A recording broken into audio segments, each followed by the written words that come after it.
드리겠습니다. 그래서 제목은 원래는 디지털 헬스케어 효용과 비즈니스 모델로 잡았었는데요. 이걸 20분 동안 사실은 워낙 말이 디지털 헬스케어이 너무 다양하기 때문에 그냥 같이 다룬다는 것은 좀 힘들 것 같고 조금 포커싱해서 특정 영역에서 비즈니스 모델이 뭐가 가능할 수 있고 또 뭐가 힘들다에 대한 말씀을 드리는 게 좀 더 재밌을 것 같아서 안 그래도 핫한 인공지능을 가지고서 좀 말씀을 드리려고 합니다. 그래서 인공지능을 의료에서 최근에 어디에 쓰고 있고 이런 말씀들은 사실 웬만하면 다 아실 것 같아서 시간도 없어서 다 뺐고요. 그 중에서도 조금 더 들여다보려는 것은 아무래도 제일 핫한 저희 영상 판독 쪽을 가지고 좀 말씀을 드리겠습니다. 그래서 먼저 효용에 대한 이야기인데요. 뒤에서 조금 더 다른 효용에 대한 말씀을 드리겠습니다만은 기본적으로는 두 가지인 것 같습니다. 생산성을 높일 것이냐 아니면 의료의 질을 높일 것이냐의 문제인 것 같고, 그래서 주된 효용으로 따지자면은 생산성 향상은 그 분야에서 잘 볼 수 있는 전문가가 있지만 그분들이 훨씬 더 빠르게 또는 편하게 일을 할 수 있게 도와주는 개념으로 보면 될 것 같고요. 그리고 의료의 질 향상은 완전 전문가는 아닌 의사 면허는 가졌지만 그쪽만 열심히 보진 않았던 사람들이 그걸 좀 더 잘할 수 있게 또는 실수하지 않게 도와주는 개념으로 보실 수 있겠습니다. 그래서 이걸 영상 판독을 가지고 예를 조금 들어본다면 이런 것 같아요. 생산성 향상 같은 경우에는 예를 들면 정상 이미지는 기가 막히게 찾아내서 이건 완전 정상이야. 그러니까 이거는 웬만하면 정상이니까 굳이 볼 필요 없어가 돼버렸을 때, 예를 들어서 엑스레이 같은 경우에 한 10에서 15%는 애당초 거의 판독을 할 필요도 없어지는. 뒤에서 조금 말씀드리겠지만 요새 나오는 이제 심전도에는 예전부터 심전도 판독문이 나왔었는데 거기서 정상이라 그러면 거의 저희가 볼 필요 없다라고 얘기하거든요. 이상이 있으면 좀 더 따져봐야 되는데 정상인 것은 애당초 볼 필요가 없어져 버려서 한 꽤 많은 심전도를 애당초 보지 않아도 되는 효과들이 생기곤 합니다. 그리고 그런 게 아니라면은 아무래도 전문가가 보는 거니까 영상의학과 전문의가 CT나 MRI를 본다든지 또는 소화기 내과 의사가 캡슐 내시경을 보고 기타 뇌파나 근전도, 신전도를 해당과 전문가들이 보는 것들이 여기에 해당될 것 같고요. 그리고 의료의 질 향상은 짐작하실 수 있겠지만 예를 들면 저 같은 사람, 저는 내과 의사지만 그냥 일반적인 환자들 조그만 병원에서 보는 사람들인데 저는 전문적인 어떤 영상을 판독하는 트레이닝을 받은 사람이 아니기 때문에 사실 좀 겁나거든요. 분명히 내가 보다가 놓칠 텐데 싶은데 이제 그런 것들을 도와주는 개념이 되겠습니다. 그래서 그런 엑스레이를 봐준다든지 또는 유방 촬영, 그러니까 이제 유방암이 선별 검사로 저희가 얘기하는 맘모그램 같은 것을 어느 정도 걸러내는 것을 도와준다든지 이런 경우에 주로 해당될 것 같습니다. 그리고 또 한 가지 생각해 볼 것은 이 효용에 따라서 인공지능에서 결국 항상 중요한 것이 데이터 학습을 시킬 데이터 양이라고 이야기를 하는데 어떤 효용인지에 따라서 또 이 데이터 양이 좀 결정되는 측면이 있는 것 같습니다. 예를 들면은 정상 여부만 보면 된다라고 한다면은 사실은 정상 데이터와 정상이 아닌 데이터들을 위주로 넣을 수 있다면 아마 데이터 필요량이 좀 줄어들 것 같고요. 그에 반해서 개별적인 진단명을 다 얘기해 줄 수 있어야 되면 그 진단에 해당하는 엑스레이 아니 그 이미지들을 충분히 확보를 해야 되기 때문에 훨씬 많은 이미지가 필요해져서 아마 회사를 만드는 회사를 운영하시는 분들 입장에서는 그게 또 하나의 부담으로 작용할 수도 있을 것 같고요. 그래서 그렇다면은 의료에서 인공지능의 비즈니스 모델을 좀 생각을 해봤는데 크게 나누면 세 가지인 것 같습니다. 돈을 더 벌게 해주거나 돈을 아끼게 해주거나, 그러니까 둘 다 결국은 돈 버는 이야기고요. 매출을 늘리든지 비용을 줄여서 어쨌든 돈을 벌게 해주는 개념, 그게 아니면 아까도 말씀드렸던 그냥 의료의 질을 높이든지 아마 세 가지 정도로 나눌 수 있을 것 같고요. 그래서 돈을 더 벌게 해준다는 것은 저희가 제일 쉽게 생각할 수 있는 것은 그러니까 보험에서 돈을 받는 거겠죠. 그래서 이제 한국으로 치면은 수가 적용을 받는 거가 있을 것 같고, 그리고 또 한 가지는 그냥 예전 같으면 검사 한 번 하고 끝났을 텐데 뭔가 내가 못 봐서 놓쳤던 것을 잡아줘서 그냥 CT를 안 찍고 넘어갈 뻔했는데 얘를 보니까 CT 찍어야 되겠네. 그러면 저는 CT를 한 건 더 찍으니까 병원은 돈을 벌 수가 있겠죠. 그래서 꼭 수가 적용이 아니라도 추가 검사 가능성도 있을 것 같고요. 그리고 이 두 가지만큼 메이저는 아니겠지만 마케팅 효과, 요새 하도 인공지능이 핫하니까 이미 인천길병원에 왓슨 들어오고 이런 걸로 이미 약간 입증이 되고 있지만 마케팅 효과도 무시할 수는 없을 것 같습니다. 그리고 뒤에서 조금 더 말씀드리겠지만 이제 의료기기 회사가 이걸 탑재를 해가지고 또 조금 돈 버는 쪽, 그러니까 적어도 의료기기 회사는 돈을 벌어야 되겠죠. 그리고 돈을 벌기 위해서는 병원에서 뭔가를 할 수 있게 도와줘야 되니까 이제 그런 개념이 되겠습니다. 그리고 비용 절감은 앞에 나왔던 이야기일 것 같은데 제일 중요한 건 아무래도 생산성 높여서 예를 들어서 아까 엑스레이를 제가 10에서 15%를 안 봐도 되지 않겠느냐 말씀을 드렸는데 그렇게 되면 분명히 둘 중에 하나가 생길 겁니다. 그러니까 영상의학과 의사들이 10에서 15% 널널해지든지 아니면 10에서 15%의 영상의학과 의사가 직업을 잊어버리든지 아마 둘 중에 하나의 일이 발생하겠죠. 그래서 직업을 잊어버리는 일이 벌어졌을 때 아마 인건비 절감으로 이어질 거고요. 그리고 10에서 15%가 널널해진다면은 그러니까 영상의학과 의사를 뽑기가 정말 힘들었는데 이거 조금 내가 편하게 해주는 걸 갖췄으니 네가 와서 일을 해달라라고 의사들을 데려오기가 수월해지는 측면. 그러니까 병원 입장에서는 그것도 무시할 수 없는 효과일 것 같고, 뭐 의료 질 향상은 사실은 수가 적용 없이는 힘들 것 같습니다. 누군가를 보상을 해야 되는데 뒤에서 좀 더 반복적으로 말씀드리겠지만 병원 입장에서 사실 순수한 의료의 질에 투자하는 것은 만만치 않은 것 같거든요. 그래서 어쨌든 의료의 질 향상은 결국은 수가 적용이 기본적으로는 있어야 될 것 같고, 다만 예외적으로 꼭 수가의 형태가 아니라 하더라도 어떤 정부의 규제와 관련해서 저걸 좀 사용할 수밖에 없는 그런 이제 개념도 있을 것 같습니다. 이 내용들을 조금씩 자세히 말씀드리겠습니다. 첫 번째는 수가 적용이죠. 예, 사실 선례가 없는 건 아니고요. 미국 같은 경우는 이미 선례가 있습니다. 물론 이제 인공지능 이야기는 아니고 이제 컴퓨터 에이디드 디텍션이라고 하는, 또는 이제 CAD라고 부르는 시스템이 이미 미국에서는 있어왔고, 쉽게 얘기하자면 인공지능은 아니지만 알고리즘 기반으로 해가지고 뭐 엑스레이나 이런 걸 봐줄 수 있는 시스템이라 보시면 될 것 같습니다. 그 중에서도 미국에서 여성암 1위가 유방암인데 이제 유방암이 생각보다 사망률이 많이 떨어지지 않으니까 뭘 어떻게 해볼까 고민하다가 유방암 선별 검사인 맘모그램에 대해서 이거를 사람 말고 기계가 같이 판독하면 도움이 되지 않겠느냐 뭐 이래가지고 이미 2002년도에 메디케어에서 수가를 만들어서 지금은 민간보험회사도 다 적용을 하고 있고요. 그래서 조건은 사람 의사가 판독을 하고 CAD가 별도로 판독한 걸 가지고 사람이 최종 판독을 하면 돈을 더 주겠다가 이미 제도화되어 있고, 실제 미국에서는 데이터가 정확한지 모르겠는데 거의 1년에 한 수천억 원에 해당하는 시장이 만들어지고 있는 것 같습니다. 문제는 뭐냐면은 제가 아무리 찾아봐도 이 선례를 제외하고는 이런 선례를 다른 나라에서 찾아보기 힘들다는 거고요. 특히 대한민국에서는 CAD를 떠나서 어떤 IT 시스템이 수가를 적용받은 선례가 사실상 거의 없다. 그러니까 딱 한 가지 예외가 있는 게 저희가 PACS라고 부르는 의료 영상 정보 시스템이 수가 적용을 받은 게 대단히 예외적인 사례인 것 같고요. 그러니까 왜냐하면은 대한민국의 의료 수가를 가장 심플하게 정리하자면 이건 것 같아요. 그러니까 두 가지로 나뉘는데 의사가 무엇인가를 한 것에 대한 기술료, 그러니까 의사의 몸값에 대한 돈을 받는 거 플러스 그 의사가 사용한 재료값 받는 거를 합해서 수가가 나옵니다. 사실 IT 시스템은 애매한 거죠. 성격으로 보면은 의사의 기술료를 좀 뺏어 먹든지 뭐 이런 게 생겨야 되는데 아직 의사는 아니니까 과연 현재 시스템에서 의사의 기술료를 거기 뭐 뺏어 줄 거냐 이런 것들이 상당히 애매하기 때문에 사실 복지부분들로 그냥 이런저런 채널로 만나서 말씀 들어봤을 때 뭐 먼 미래는 모르겠는데 현재의 수가 구조에서 과연 이게 이런 순수 IT 시스템이 의료 수가를 받을 수 있을지는 조금 의문이다라는 말씀을 하시고 또 그게 아직은 현실인 것 같습니다. 그렇다면 그럼 수가 적용을 못 받으면 다 안 되는 거냐? 꼭 그러진 않을 것 같고요. 그러니까 수가가 바뀌는 것만으로도 재밌는 일은 생길 것 같습니다. 그러니까 이런 얘기들이 나오거든요. 그러니까 배경 설명이 좀 필요할 것 같은데 현재 대한민국에서 엑스레이나 CT, MRI를 찍고 나서 영상의학과 전문의가 거기에 대한 판독을 하면 돈을 더 줍니다. 10%를 더 주면서 판독료라는 이름으로 돈을 더 주고요. 근데 이제 이런 얘기들 하기 시작합니다. 심평원 같이 돈 쓰기 싫어하는 곳에서는 야, CT, MRI는 그렇다 치고 야, 엑스레이는 의사만 다 보는 거 아니냐. 그래서 우리는 엑스레이는 판독료 주기 싫다는 얘기를 한 번씩 흘립니다. 물론 뭐 아직 저게 실제 제도화 될지는 지금 지켜봐야 될 일이긴 한데 그렇다면 만약 가정적으로 이게 제도화 되어버리면 무슨 일이 생길까? 제가 만약에 중소규모 병원장이면은 이게 제도화되면 일단 영상의학과 의사를 부르겠죠. 그래서 야, 너는 몸값도 비싼데 이제 엑스레이는 보지 마라. 너는 CT와 MRI만 판독해라 시키고 그 다음에 내과랑 정형외과 의사를 부르겠죠. 이제부터 니들이 판독해라. 그러면 개길 겁니다.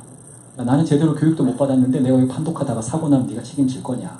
그러면 병원장은 고민하다가 야, 요새 인공지능이 좀 싸게 나왔다는데 뭐 말 들어보니까 뭐 식약처 승인도 받았고 꽤 정확한 것 같으니 그리고 하필이면 영상의학과 의사 몸값보다 더 싸니 내가 차라리 그걸 사줄 테니까 그걸 가지고 네가 판독해라. 라는 식으로 병원장이 알아서 시스템을 도입할 이윤이 존재할 것 같고요.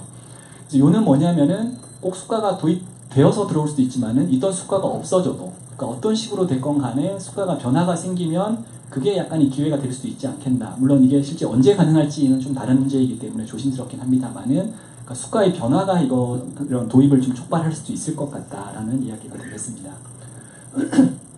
그 다음에 수가 제도를 또 같이 좀 생각해 볼 필요가 있는데요. 이게 조금 중구난방입니다. 제가 체계적으로 정리하려고 했는데 이게 프레임이 안 나와서 조금 이야기가 왔다 갔다 할 건데 이제 비용 절감이라는 게 있을 때 요는 이겁니다. 병원 입장에서는 생각보다 비용 절감이 중요하지 않은 부분이 있고 중요할 수도 있고 그거 잘 찾아야 된다는 이야기인데 이건 사례로 좀 말씀을 드리면은 이건 존슨앤존슨에서 만든 세더시스라는 시스템이고요. 그러니까 얘는 뭐 인공지능까지는 아닌 것 같은데 뭐냐면은 내시경 할 때 저희가 하는 수면 마취 모니터링하고 그걸 다 도와주는 그냥 기계로 보시면 됩니다. 로봇쯤 되겠죠.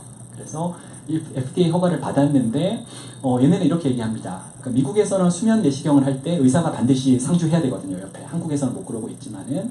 근데 그거를 대신해 주는데 다만 그 건물 안에 뛰어올 수 있는 거리 안에 마취과 의사 한 명은 있어야 되고 그리고 이 시스템 옆에 마취 전문 간호사 한 명은 있어야 된다. 뭐 이런 조건으로 허가를 받았습니다. 그래서 회사는 어떻게 홍보를 했냐면은 야 여기 옆에다가 마취과 의사를 상주시키려면 1200불이 건당 들어가는데 요거를 쓰면 250불에 우리가 해결해 줄게. 듣기에 매력적이죠.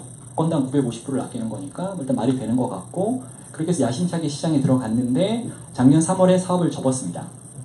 그때 나왔던 기사 제목이 이렇습니다. 절대값 일자리는 로봇에 뺏기지 않는다. 저 절대값은 누군지 아시겠죠? 예, 마취과 의사들의 이야기고요. 그래서 뭐 기사 내용은 이런 겁니다. 이제 저건 외국 기사를 아마 따온 기사인 것 같은데 뭐 저 안전하고 별 문제 없는데 마취과 의사들이 반발해서 병원에서 도입을 못했다. 뭐 이런 얘기가 실렸고요. 그래서 저는 좀 생각을 해봤습니다. 뭐 그게 마취과 의사들이 좋아하진 않았겠죠. 사실 밥그릇 문제니까. 저는 사실 밥그릇 문제는 상당히 중요한 문제라고 생각하는데 어쨌거나 밥그릇 문제를 건드리는 건 좀 위험할 수 있기는 한데 과연 저게 전부일 거냐. 그러니까 이런 생각을 해봤습니다. 제가 만약에 미국의 중소규모 병원장이면 어떨까? 사실 제 입장에서는 1200불이 들건 250불이 들건 중요하지 않아요. 왜? 그 돈 내가 낼 거 아니니까. 그 돈은 보험회사가 낼 돈이고 환자가 낼 돈이지 제 입장에서는 몇백 불이 들건 몇천 불이 들건 사실 별로 상관이 없거든요. 그러니까 보험회사에서 받아올 돈은 이렇게 아껴봤자 제 주머니에 아무 상관이 없기 때문에. 근데 심지어 마취과 의사들이 반발까지 해? 굳이 이걸 밟고 제 입장에서 도입할 이유가 없는 거죠.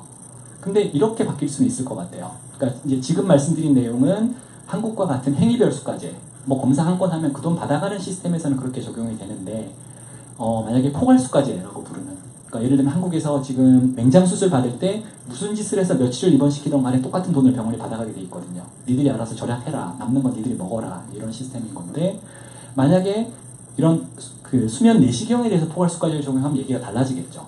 제 입장에서는 야 이거 하면 건당 내가 950불인데 주머니에 챙기는데 이걸 안 하면 바보죠. 마취과 의사들이 반발을 해? 다 잘라버리고 한 명만 남기면 돼요. 제가 그분한테 가서 내가 20% 더 줄 테니까 너 혼자 남아라. 그래서 문제 생기면 네가 뛰어가라. 이렇게만 남기면 되는 문제이기 때문에 950불씩을 아낄 수 있으면 사실은 마취과 의사 반발이고 뭐고 별로 중요하지 않을 것 같거든요.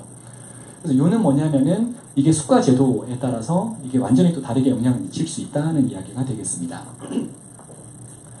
그 다음에는 이제 뭐 이렇게 의료기기 회사를 통해서 들어올 수도 있겠죠. 앞에서 말씀드린 것은 이건 이제 병원 입장에서 어떻게 드릴지였는데 뭐 예를 들면 CT에 아예 탑재를 시켜서 이미지를 얻자마자 바로 뭐 분석을 해버린다든지 아니면 팩스에다 집어넣어서 찍은 이미지가 넘어오는 순간에 분석을 해버린다든지 뭐 이런 것도 가능할 것 같고요. 물론 최종적으로는 이거를 의료기기 회사가 비용을 꼭 부담한다기보다는 그럴 수도 있고 그게 아니면 좀 더 비싼 값의 제품을 팔아서 최종적으로는 병원이 저 돈을 내는 모양새가 될 수는 있을 것 같습니다.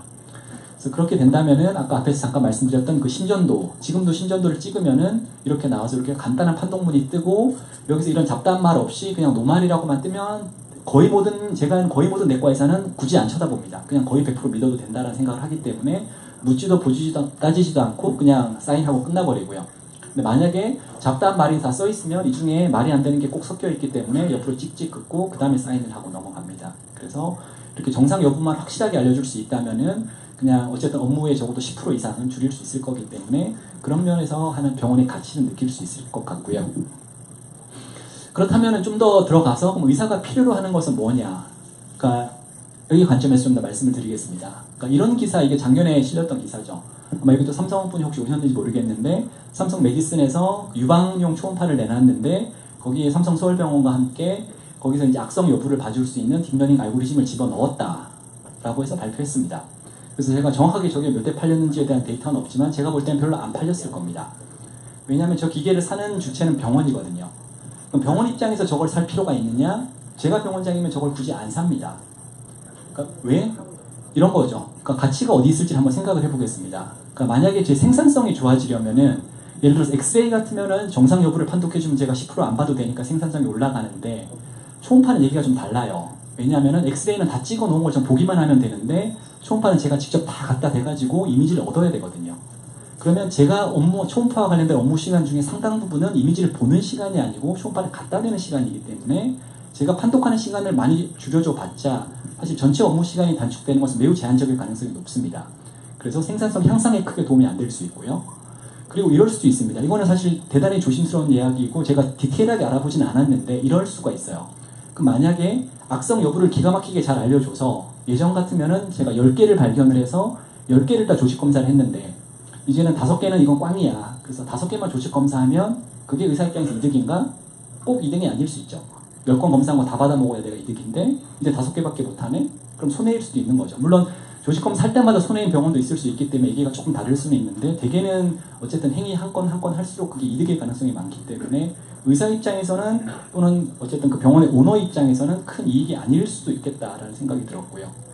의료의질 향상 가능하겠죠. 예, 악성 여부를 어쨌든 1차적으로 걸러줬고 한 번 찌를, 2번 찌를 환자 한 명만 찌르면 되니까. 근데 그 보상을 과연 의사가 해야 되냐? 왜냐면 이 기계를 산 사람은 의사거든요. 그럼 저거에 대한 보상은 환자가 하든지 의료보험 수가로 해야 되는데 사실은 저건 의사가 샀기 때문에 의사에게 도움이 되는지 안 되는지가 중요할 수 있기 때문에 사실은 의료질 향상은 생각보다 크게 의미가 없을 수도 있지 않겠냐라고 생각을 했고요. 그 다음에 그러면 그럼 어떻게 봐야 되는 거냐? 그러니까 이럴 수 있겠다는 생각을 했습니다. 만약에 제가 저런 제품을 기획을 했다라면은 또는 저 딥러닝 개발에 관여했다라면은 기술적으로 가능한지는 따져봐야 되겠지만 이런 기능을 넣었어야 맞는 것 같다. 뭐냐면은 아시겠지만 초음파는 의사라고 해서 다 못 봅니다. 따로 교육받고 뭐 해야 볼 수가 있고 상당히 까다롭죠. 왜냐하면은 시술자가 알아서 다 해야 되기 때문에. 그렇기 때문에 저는 뭐 제가 내과 전문의도 가지고 있지만 전 초음파 못 보고 볼 생각도 없습니다. 겁나서 못 사죠. 한 번도 교육받은 적이 없으니까. 그럼 만약에 이런 딥러닝이 있으면 어떨까? 제가 가장 기본적인 어떤 뭐 기본적인 교육을 통해서 초음파를 보는 법을 약간 배우고 나서 그냥 초음파를 이렇게 갖다 대면 초음파가 얘기를 해주는 거죠. 아, 요 이미지에서는 옆으로 30도만 돌려라든지 아니면 너무 세게 누르셨으니까 살살 누르라든지. 왜냐하면 많은 상황으로 초음파를 보는 이미지만 얻으면은 이게 왜 정상 대비 잘못 제가 하고 있는지 알려줄 수 있을 것 같거든요. 그렇게 되면 이 삼성 메디슨의 입장에서는 큰 이득입니다. 왜냐하면 저같이 초음파 못해서 초음파 안 사던 사람들이 내가 이제 초음파를 해서 그 수가를 받아 먹어야 되겠구나 싶어서 이제 기계를 사기 시작하겠죠. 그래서 만약에 이게 뭐 기술적으로 가능한지는 모르겠는데 팔아먹는 입장에서는 의사를, 그러니까 B2B로 의사를 설득을 하려면은 사실은 단순히 이게 정상이냐 악성이냐를 얘기해 줄 게 아니라 내가 못하던 걸 하게 만들어서 돈을 벌게 도와주는 게 차라리 현실적일 수도 있겠다라고 생각해 봤습니다. 그리고 또 한 가지는 그럼 이제 의사들 어떤 일을 하는 의사인지에 따라서 또 받아들이는 게 조금 다를 수 있겠다라는 얘기고요. 이쪽은 영상의학과 의사들이 영상 보는 거겠죠. 사실은 핵의학과 같은데 어쨌든 영상의학과 의사라고 치고 그리고 여기는 소화기내과 의사 선생님이 캡슐 내시경 단독하는 겁니다. 그러니까 이 둘의 입장에 따라서 인공지능이 나왔을 때 받아들이는 수능도가 저는 상당히 달라질 거라고 생각을 하는데 영상의학과 의사 입장에서는 어쨌거나 내 밥그릇 문제가 걸릴 확률이 높습니다. 저런 시스템이 나왔을 때. 물론 처음에는 그렇게 안 하겠죠. 처음에는 아마 이렇게 살살 꼬실 겁니다. 우리 거 쓰시면 좀 더 편해지고 좀 더 도와드리는 거예요. 근데 너무 좋아지면 의사를 결국 대체 안 할 수 없을 것 같고. 근데 문제는 아니고 소화기내과 의사 입장에서는 캡슐 내시경 판독을 안 좋아합니다. 왜? 나는 내시경 보는 의사고 내시경 내가 직접 집어넣어서 보고 그 다음에 환자 보고 처방하는 의사지 이 캡슐 내시경이 들어가서 데이터를 얻어가지고 나오면 보니까 1시간 동안에 환자 한 명 거를 판독을 해야 되는데 소화기내과 의사는 이걸 자기 본업이라고 보통 생각을 안 하시더라고요. 웬만하면 좀 안 했으면 좋겠다라고 생각하는 일이기 때문에 만약에 쟤를 뭔가로 대체해 줄 수 있는 방법이 있으면 소화기내과 의사들은 조금 적극적으로 받아들이지 않겠냐. 그러니까 이쪽은 밥그릇이 걸린 쪽이고 저쪽은 저거 내 밥그릇 아니야. 좀 귀찮으니까 남이 해줘라고 생각하는 곳에 가깝다면은 사실은 조금 더 비즈니스 모델 측면에 있어서 어떤 것을 개발하거나 초점을 맞추는 데 있어서 고려를 해볼 수 있을 것 같습니다. 그 다음에 이제 마케팅 효과죠. 제가 어제 가서 어제가 아니 그저께구나. 모 병원에 가서 찍었더니 이제 암센터 이름이 이렇더라고요. 인공지능 암센터고 우리 병원 왔으면 들어왔습니다. 그래서 야 너무나 직관적으로 이렇게 이름을 잘 붙이셨구나 뭐 이런 생각을 했었는데 1번은 이런 거죠. 뒤에서 조금 이것부터 말씀드리겠습니다. 그러니까 저희가 이런 걸 봤을 때 사실은 뭐 구구절절히 말씀드릴 내용은 아니지만 IBM 마스는 한국 의료 환경에서는 의료적인 효용은 별로 없다라고 생각을 합니다. 왜냐하면 우리나라에 항암 치료하는 병원들은 특정한 암 한두 가지만 평생 보신 양반들이 교수님들이 진료하고 계시기 때문에 이렇게 왓슨과 같은 최신 지식을 굳이 안 할 필요도 거의 다 따라가시거든요.